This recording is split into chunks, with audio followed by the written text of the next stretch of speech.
So there we go. 1 o'clock at Lingfield coming up, well, it'll be 12 minutes away now, so we're waiting for some betting to come through. Key feature of this race, from what we are reporting here on Sky Sports Racing on the ATR website, not much pace. Basically, only Teasyweasy has anything like the speed to lead this race. Now, that doesn't mean to say that there won't be some speed in the race. Doesn't mean to say that 1 or 2 jockeys might not try and grab things by the scruff of the neck and kick on. But we're forecasting weak, and Teasyweasy from stall 5 would look to be the obvious leader. John Jenkins trains, Kieran Schumacher rides this one for the first time, a huge price. But if the horse gets the run of the race, might be able to stick around for maybe a bit longer than the price implies. We will see. As far as some of the rest are concerned, we're in stall 1, Waltzing in Time. That one goes back. Fra Angelico goes back as well. Isimel won't be doing a huge amount early, so Teasyweasy should be able to grab that lead pretty quickly. Paper favourite here is Greg the Great. Still waiting for a show betting to come through. Eve Johnson Holton trains for the Exors of Mrs. Zara Campbell Harris.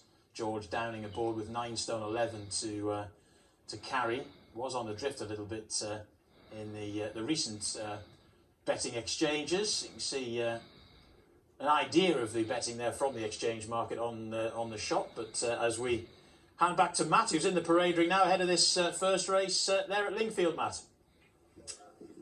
Yes, I am, John. And the horse we're concentrating on right now is Coconut Bay, because I thought, without any doubt, this was the most interesting horse in the race. For a start, Helena Springfield Limited, which is effectively Meon Valley stud, don't really need to have horses rated 50 running. The Coconut Bay's got a rating of 52 after 3 runs for Hughie Morrison. Louis Stewart takes the ride, wearing the famous colours that a lot of you remember back in the day. Some great horses. One So Wonderful, and back if you go even further to that, Oh So Sharp, 1,000 Guineas, Bella Calora. Terrific animals. And Coconut Bay's had 3 runs, Wolverhampton, Lingfield and Wolves. They were over 7 furlong, steps up to a mile off a lowly rating. And with the excellent Louis Stewart on board, must have a chance from stall 7. Actually, Louis just next to me right now, putting on these colours. You don't really expect to pull them on a horse who's rated 52. No, obviously, big owner breeders have had plenty of success at higher level than this, but nonetheless, every winner counts, and see what we can do. Louis, really what I'd like you to tell me is that Hughie's told you that this is absolutely chucked in. Funny enough, or believe it or not, Hughie doesn't say much, so yeah. You definitely didn't say that, did you? You must have some hope, mustn't you? I mean, if she's got any ability, she's got to make some sort of mark today.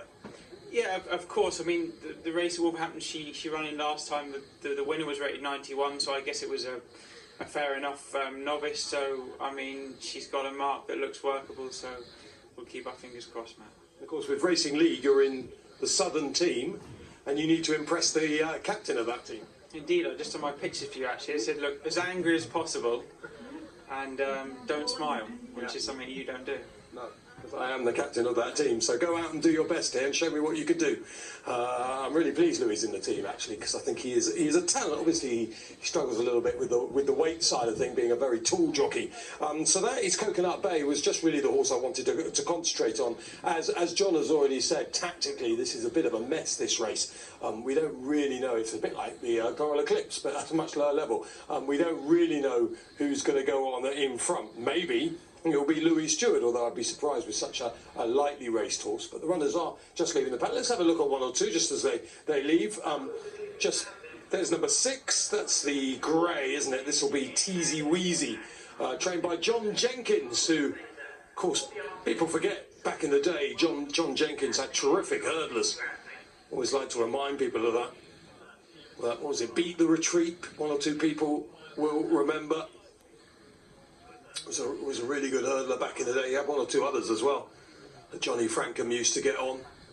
And the last one leaving the paddock is the complete outsider, Layla's Power, who on 3 runs so far would have had to have started yesterday to win this, and comes in here with a staggering rating of 50. I have no idea how they've managed to rate Layla's Power at 50.